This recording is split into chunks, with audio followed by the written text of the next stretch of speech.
नमस्कार दोस्तों, मेरा नाम है मनीष कुमार सिंह और आपका बहुत बहुत स्वागत करता हूं मैं फिर से 4 पीएम महाराष्ट्र में।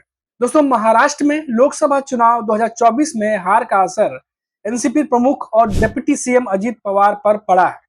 प्रदेश के जो विधानसभा चुनाव अब नजदीक हैं और ऐसे में वो अपनी पार्टी में बदलाव के मूड में दिख रहे हैं। बारामती के वृंदावन गार्डन में कार्यकर्ताओं की बैठक के दौरान अजीत पवार ने लोकसभा चुनाव में हार पर अफसोस जताते हुए सभी के इस्तीफे की मांग कर दी। अब ये सोचिए, ये कितनी बड़ी बात है। अब इसके कई मायने निकाले जा सकते हैं कि कई सारे नेता जो है उनके पार्टी को छोड़ के शरद पवार की पार्टी में जा रहे हैं और ऐसे में पार्टी का जो प्रदर्शन है वो भी उतना अच्छा नहीं रहा। लेकिन ये जो सवाल उन्होंने किया है, क्या इसके पीछे यही कारण है या फिर कुछ और? महाराष्ट्र के डिप्टी सीएम जो है उन्होंने बैठक के दौरान कहा कि सभी को मुझे इस्तीफा दे देना चाहिए। पिछले दिनों जो कुछ हुआ उससे मुझे कोई शिकायत नहीं है। कार्यकर्ता पार्टी की ऋण है और मैं 9 तारीख से राज्य का दौरा कर रहा हूं। मुझे अपने घर का भी ख्याल रखना है और लोकसभा में कई बूथों पर हम पिछड़ गए। ये बातें अजीत पवार जो है वो कह रही हैं, जो रिपोर्ट सामने आई है, जो उन्होंने पार्टी कार्यकर्ताओं के साथ बैठक में कही है। अब देखिए कि जो मीडिया रिपोर्ट्स हैं उनके अनुसार जो लोकसभा चुनाव में जो कुछ भी हुआ, जो अजीत पवार कह रहे हैं कि लोकसभा चुनाव में जो कुछ भी हुआ उसके लिए मैं जिम्मेदार हूं। मैं संगठन बदलना चाहता हूं, इसीलिए सभी को मुझे इस्तीफा दे देना चाहिए। शहर, ग्रामीण, महिला, सभी जो प्रकोष्ठ हैं उनमें लोगों में जितने भी लोग हैं मुझे अपना इस्तीफा दें। मैं देखूंगा कि आगे क्या करना है। अजीत पवार ने एक सार्वजनिक भाषण में लोकसभा में हार पर अफसोस जताते हुए कहा कि सुनील तटकरे रायगढ़ लोकसभा क्षेत्र से चुने गए और उन्होंने कुछ गरिमा बरकरार रखी। आपको बता दें कि लोकसभा चुनाव में अजीत पवार को काफी शर्मिंदगी जो है उनका सामना करना पड़ा है। उनकी पत्नी सुनित्रा पवार बारामती क्षेत्र से हार गए क्योंकि वो कड़ा मुकाबला बताया जा रहा था और बारामती में अजीत पवार जो है वो काफी मजबूत है और हमेशा से सुप्रिया सुले के लिए कैंपेन करते नजर आए हैं और ऐसे में वहां के वोटर्स उनकी बात काफी ज्यादा सुनते हैं। लेकिन इस बार जो था मामला अलग था। सुनित्रा पवार खड़ी थी सुप्रिया सुले के सामने और अजीत पवार इस बार सुनित्रा पवार के लिए जो है वो वोट मांग रहे थे।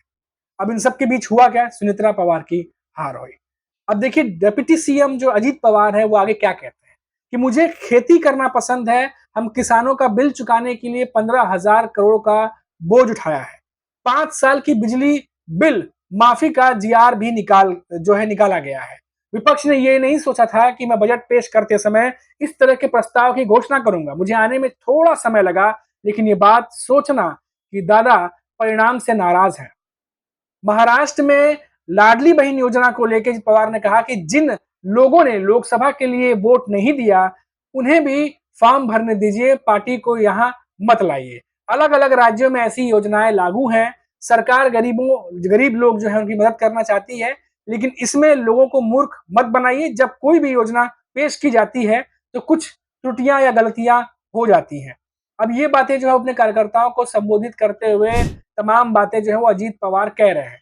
लेकिन अब देखिए कि अजीत पवार जो कि लगातार चौतरफा हमला झेल रहे थे लोकसभा चुनाव के बाद से, अब इन सब के बीच अब वो कई सारे कैंपेन जो है वो करने वाले हैं।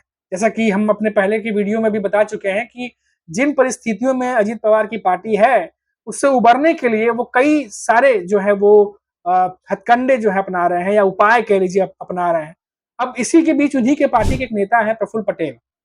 उन्होंने कहा कि अजीत पवार की पार्टी के कार्यकर्ताओं का आत्मविश्वास बढ़ाने के लिए उनसे मुलाकात वो करने वाले हैं और उन्होंने आगे कहा कि हम सबको साथ लेकर चलते हैं। अजीत पवार महायुति गठबंधन के सहयोगी हैं और भाजपा और शिवसेना के कार्यकर्ता से भी मिलेंगे, जो उनके दल के जो सहयोगी दल की जो है नेता है। हमें आगामी चुनाव में एक साथ जीतना होगा। जन सम्मान यात्रा का उद्देश्य लोगों को ये समझाना है कि एनसीपी जो अजीत पवार की है वो महाराष्ट्र में आम आदमी के लिए खड़ी है और हमने अपनी योजनाओं को बिना किसी भेदभाव के लागू किया है। अब देखिए ये तमाम जो चीजें चल रही हैं इसमें अजीत पवार हो चाहे उनके पार्टी के बड़े नेता हो, उनकी कवायद यही है कि जनता का मूड भापा जाए और अपनी तरफ किया जाए। लेकिन कह सकते हैं कि ये चीजें होते होते कहीं देर ना हो जाए, क्योंकि आपने लोकसभा चुनाव में भी देखा कि माहौल बनाने के लिए बड़े बड़े नेताओं ने जमकर रैली की और मुंबई में प्रधानमंत्री नरेंद्र मोदी ने रोड शो तक निकाला। और उस रोड शो का परिणाम ये हुआ कि बहुत सारे लोग तो वो रोड शो देखने पहुंचे थे, लेकिन शायद उससे जो 2 गुना लोग या 3 गुना कह लीजिए, उस रोड शो की वजह से ट्रैफिक में अटके हुए थे। जो रोड से जाना चाहते हैं, वो रोड से नहीं जा पा रहे थे, जो मेट्रो से ट्रेवल करते हैं, मेट्रो की सेवाएं जो है वो 6 बजे के बाद बंद कर दी गई थी। तो कई सारी दिक्कतों का सामना भी हुआ था। तो कई सारी पिक्चर्स ऐसी हैं जो जनता जो है उनके मन में बैठी हुई है। और क्योंकि जैसा कि बार-बार विपक्ष ये कहता रहता है कि इस सरकार ने आम लोगों के लिए कुछ नहीं किया। बार-बार ये बात पहुँचाते रहते हैं और साथ ही साथ चुनाव में भी हमने देखा कि ये मुद्दे बहुत जो है भारी साबित हुए और इसी को लेकर के जो है एनडीए गठबंधन लोकसभा चुनाव में जो है वो लड़ा।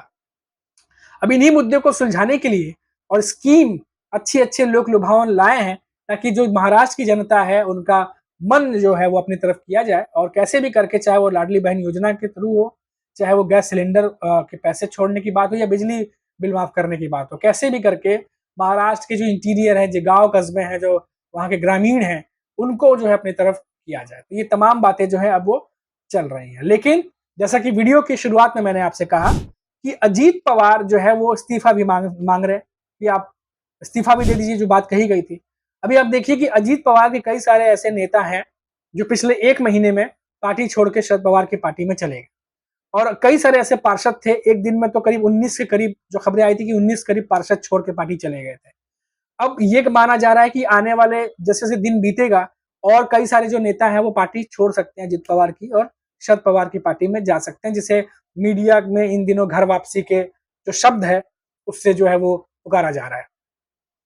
तो अगर ये ऐसा होता रहा तो अजीत पवार जो है उनका अगला स्टेप क्या होगा? क्या वो नए चेहरों को मौका देंगे? और जो नए चेहरे होंगे, क्या वो इतना विश्वसनीय होंगे जो शरद पवार के कैंडिडेट के सामने खड़े हों और उनको हराएं? क्योंकि शरद पवार की तैयारियों के बारे में हमने कई बार चर्चा की है। कई बार हमने आपको बताया है कि कैसे 3-3 4-4 फॉर्मूले बना करके वो इस बार जो है विधानसभा चुनाव में उतरने वाले हैं। और कई दिग्गज नेता जो अजीत पवार की पार्टी से उतरने वाले हैं, जैसा कि आकलन है, उनके खिलाफ कैसे युवा जो चेहरे हैं उनको खड़ा किया जाए, उस पे भी शरद पवार काम कर रहे हैं ताकि जो नए और पुराने वर्सेस जो है वो बना करके इस चुनाव को जीता जाए।